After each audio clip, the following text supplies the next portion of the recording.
Hello and welcome back to my channel. तो आज हम अपनी वीडियो वहीं से स्टार्ट करेंगे। तो हमारी हीरोइन हॉस्पिटल में होती है, वहाँ पर सेकंड मेल लीड उसे है ना अपनी फीलिंग्स के बारे में कन्फेस कर देता है। वो उसे बताता है कि वो उससे बहुत प्यार करता है, लेकिन वो उसे ये कह के मना कर देती है कि उसे वो उसके काबिल नहीं लगती है और उसे लगता है कि उसकी ज़िंदगी में बहुत अच्छी लड़की आ सकती है। जिस पे हीरो कहता है कि वो हार नहीं मानेगा और है ना इसका इंतज़ार करेगा। उनकी ये पिक्चर क्लिक करके ना हमारे मेल लीड के पास डॉक्टर भेज देता है, जिसे देख के मेल लीड को लगता है कि हीरोइन उसके पास इसीलिए वापस नहीं आना चाहती है क्योंकि वो अब इससे प्यार नहीं करती बल्कि सेकंड मेल लीड से प्यार करती है। वो ये सब सोचकर बहुत ज़्यादा इमोशनल हुआ होता है, अपने रूम में लेटा होता है जहाँ पर सौतन है ना वाइन का ग्लास लेके पहुंच जाती है उसके पास, जहाँ बातों बातों में वो कहता है कि अच्छा एक बात बताओ, जयावांशी तुम्हारे खानदान की असली डॉटर थी, यानी तुम्हारे फादर की पहली बीवी की बेटी थी, तो उसके मरने से तुम्हें फ़ायदा तो बहुत है ना। जैसे वो कहती है चिढ़कर कि तुम कैसी बातें कर रहे हो, ऐसा कुछ भी नहीं है, मेरे फादर की मेरी मम्मा ही असली बीवी है और मैं उस घर के हायर हूँ। वो उससे कहता है अच्छा। जिस पे वो कहती है कि तुम वाइन पियो ना, ये सब बातें बाद में करेंगे। वो उससे पूछता है कि तुम सच में चाहती हो मैं ये वाइन पीऊँ। तो सौतन कहती है ऑफकोर्स, अगर तुम ये वाइन पियोगी तो मैं तुम्हारा पीछा करना छोड़ दूंगी। तो वो वाइन पीते ही जा रहा होता है, लेकिन तभी वो उससे कहता है कि मैं तुम पकड़ी गई, मैंने तुमसे आखिरी बार भी कहा था कि मुझे ये सब चालें मत खेला करो, क्योंकि उसने ना पूरे घर में कैमरा रखे थे, इसीलिए उसने पहले ही पता था कि इस वाइन में है ना ड्रग्स मिले हुए हैं। और वो उससे कहता है, जब वो हीरोइन माफ़ी मांग लगती है तो वो उससे कहता है कि तुम्हारे पास दो ही ऑप्शन है, या तो तुम चियावांशी के पास जाके माफ़ी मांगो या फिर ये वाइन जो तुम मेरे लिए लाई थी ये तुम खुद पियो। और ऐसा कह के वो वहाँ से चला जाता है। खैर हमारी ये जो हीरोइन अपने जॉब पर होती है तभी हीरो वहाँ पर पहुँच जाता है और उसका फेवरेट केक लेकर, जिस पे हीरोइन वहाँ से जाने ही लगती है तो वहाँ पर ना लाइट कट आउट हो जाती है, जिससे हीरोइन को अंधेरे से डर लगता है, लेकिन हीरो वहाँ पर उसे संभाल लेता है और फिर लाइट आ जाती है। हीरो उससे कहता है कि मैं जानता हूँ कि तुम ही चाहवांची हो, बस तुम मानने को तैयार नहीं हो। अगर तुम ये मान जाओगी कि तुम चाहवांची हो तो मैं तुम्हें चीची को वापस कर दूंगा, यानी उनकी जो बेटी थी उसे वापस दे दूंगा। जिसमें हीरोइन कहती है कि इतनी आसानी से, मतलब तुम एक बात, तुम किसी भी औरत को ऐसे वापस नहीं कर सकते ना अपनी बेटी को, ये कह कर के वो चाहवांची है। जिसमें हीरो बताता है कि अब उसकी शादी होने वाली है और वो अपनी बेटी को खुश देखना चाहता है, वो नहीं चाहता कि वो एक सौतेली माँ के साये में रहे और खुश ना रहे। तो चाहवांशी कहती है कि अच्छा ऐसी बात है, तो वो मान लेती है कि हाँ वही चाहवांशी है। और अब उसके क्या, अब वो कहती क्या तुम मुझे मेरी बेटी वापस करोगे, और वो उसके पास ही होती है, लेकिन हीरो से गले लगा लेता है, उससे इमोशनल बातें करने लगता है कि 4 साल पहले हम कितने अच्छे थे, मैंने तुम्हें बहुत मिस किया। हीरोइन भी इमोशनल होने लग जाती है और वो लोग वहाँ पर है ना सो जाते हैं टाइम स्पेंड करते करते, मतलब रात में। फिर क्या होता है, हीरोइन जो सौतन थी वहाँ पर आती है और एकदम से हीरोइन पे चढ़ बैठती है, उसके ऊपर पानी फेंक देती है, उसको जगा देती है कि तुम्हारी हिम्मत कैसे हुई, तुम सब कुछ क्यों छीनना चाहती हो, किसी और का छीनने में तुम्हें मज़ा आता है क्या, दूसरों के सामान पर ही तुम्हारी नज़र रहती है, दूसरों की चीज़ों पर। लेकिन हमारी हीरोइन भी पीछे नहीं रहती, वो उसे सुना देती है और कहती है कि मेरी दूसरों की चीज़ों पर नजर है या तुम्हारी, तुमने मेरा घर छीना था, तुमने मेरे पति छीना था, मैंने कभी तुम्हारा कुछ भी नहीं छीना था।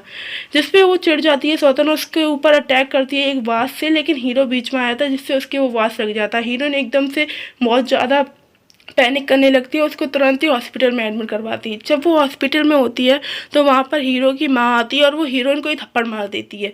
मतलब इस सब का इल्ज़ाम, जो सौतन बहुत चालाक थी, उसने सारा इल्ज़ाम हीरोइन के मत्थे मर दिया था।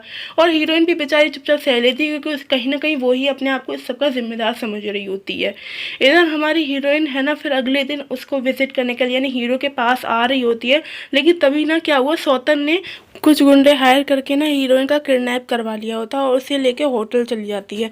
यहाँ पर हमें समझ में आता है कि जो सौतन है ना बहुत सारे लड़कों के साथ मिलकर हीरोइन के साथ मिसबिहेव करवाती है, उसके कपड़े निकाल के इसका वीडियो बनाना चाहती है। लेकिन जब हमारे हीरो को हॉस्पिटल में होश आता है तो उसकी सिस्टर उसके पास बैठी होती है, जिस पर वो उससे पूछता है कि चाहवांशी उससे मिलने नहीं आई। जिस पर उसकी सिस्टर बोलती है कि तुम्हें उसकी इतनी चिंता क्यों है, वो एक नंबर की मतलबी लड़की है, उसे तुमसे कोई लेना देना नहीं है। हीरो से समझाने की कोशिश करता है कि जो भी 4 साल पहले हुआ उसमें उसकी कोई गलती नहीं थी, कोई भी इंसान अपना वो करके, मतलब उसका चेहरा बर्बाद करके किसी और को क्यों ही नुकसान पहुंचाएगा। लेकिन उसकी सिस्टर कुछ भी समझती नहीं है, बल्कि वो उसे ही ब्लेम करने लगती है इस सब का, कि वो कहती है अगर मैं नरक जैसी ज़िंदगी जी रही हूँ तो तुम भी अच्छी ज़िंदगी नहीं जी पाओगे। जिससे हीरो वहाँ से उठ के चला जाता है और इधर हमारे जो प्रिंस था यानी हमारे हीरोइन की बेटी को समझ में आ जाता है कि हीरोइन किसी मुसीबत में है और वो उसकी मोबाइल की लोकेशन ट्रैक कर लेता है और तुरंत ही सेकंड मेल लीड को बता देता है। यहाँ तक कि हमारे हीरो को भी उसकी लोकेशन पता चल जाती है और हीरो टाइम पर पहुंच जाता है। मतलब जब हमारी हीरोइन बहुत ज़्यादा स्ट्रगल कर रही होती है और लड़कों से बचने की बहुत ज़्यादा कोशिश कर रही होती है, अपने हो जाता है कि इस कोशिश में उसकी चोट भी लग जाती है, लेकिन हीरो टाइम पर पहुंच जाता है, उन सभी गुंडों को मारता है पहले, और फिर हीरोइन को वहाँ से उठा के ले जा ही रहा होता है। लेकिन तभी है ना सौतन बीच में आ जाती है। वो कहती है कि तुम आज भी इसे बचाने आ गए, तो क्या तुम्हारे लिए मेरा प्यार कोई मायने नहीं रखता? मैंने 4 साल तुम्हें दिए हैं। और वो ऐसा बोल के ना हीरोइन पे अटैक कर देती है, लेकिन हीरो बीच में आ जाता है। यहाँ पर भी वो हीरोइन को बचा लेता है। वो हीरोइन को गोद में उठाकर ना हॉस्पिटल में एडमिट करवाता है, लेकिन वहीं पर उससे उसके बेटा भी मिल जाता है, क्योंकि वो हीरोइन का इंतज़ार कर रहा होता है। उसका बेटा उससे कहता है मामा मामा, ऐसे मतलब उसकी फिक्र कर रहा था। वहाँ से समझ में आ जाता है कि वो उसका बेटा है।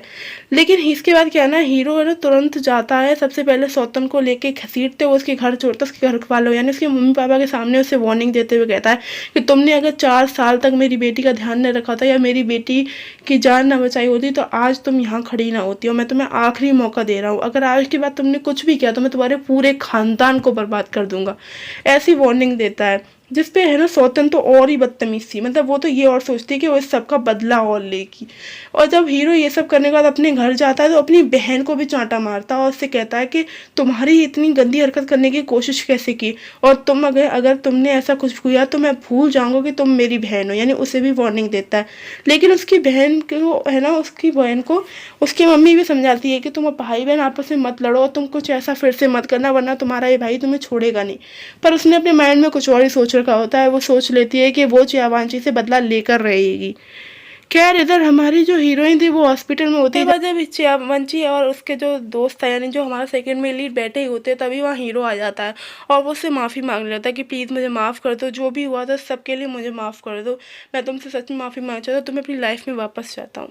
अब वो उसे माफ़ करेगी या नहीं वो हमें कल पता चलेगा, और कल हमारी स्टोरी का लास्ट पार्ट भी है, तो तब तक के लिए बने रहें। आई नो थोड़ी लेट पार्ट आता है, लेकिन थोड़े रीजंस भी होते हैं उसके। आप लोग जल्दी जल्दी लाइक किया करो तो मैं जल्दी जल्दी पार्ट्स भी डाला करूँगी। तब तक के लिए bye, take care, keep smiling.